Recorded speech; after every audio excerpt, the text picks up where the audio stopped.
ఈసారి కప్పు మాదే అంటూ సోషల్ మీడియా మొత్తం హోరెత్తుతుంది. ఎందుకంటే ఐపీఎల్ 2025లో రాయల్ ఛాలెంజర్స్ బెంగళూరు అసలైన ఆటను చూపుతుంది. ఇప్పటివరకు 10 మ్యాచ్లు ఆడి ఏకంగా 7 విజయాలతో పాయింట్స్ టేబుల్లో టాప్లో నిలిచింది. సొంత మైదానమే కాదు, ప్రత్యర్థుల హోమ్ గ్రౌండ్స్లో కూడా గెలిచేస్తూ దుమ్మురేపుతుంది. అసలైన ఆసక్తికరమైన విషయం ఏంటంటే ఈసారి ఆరెంజ్ క్యాప్, పర్పుల్ క్యాప్ రెండు బెంగళూరు జట్టు దగ్గరే ఉన్నాయి.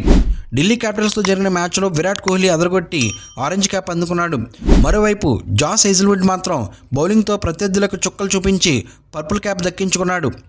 ఆర్సీబీ ఇలాంటి ఊపు కొనసాగిస్తే ఈసారి సందేహమే లేదు, కప్ ఖచ్చితంగా బెంగళూరుదేనని అభిమానులు ధీమాగా సోషల్ మీడియాలో పోస్టులు చేస్తున్నారు. ఇలా ఉండగా ఐపీఎల్ అభిమానులకు శుభవార్త.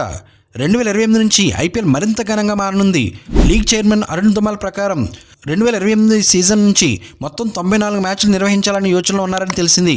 ప్రతి జట్టు ఇతర జట్టుతో 2 సార్లు, ఒకసారి హోమ్, మరొకసారి అవే మ్యాచ్ ఆడేలా కొత్త ప్లాన్ రూపొందిస్తున్నారు. అసలు ఇదివరకే అంటే 2025 నుంచే మ్యాచ్ల సంఖ్య 74 నుంచి 84 పెంచాలనే ఆలోచనలో ఉంది. కానీ ఇంటర్నేషనల్ క్రికెట్ కమిట్మెంట్స్ కారణంగా అది కుదరలేదు. అలాగే సమీప భవిష్యత్తులో కొత్త ఫ్రాంచైజీలు ఐపీఎల్లోకి వచ్చేందుకు మాత్రం ప్రస్తుతానికి అవకాశం లేదని అరుణ్ ధుమాల్ స్పష్టం చేశారు.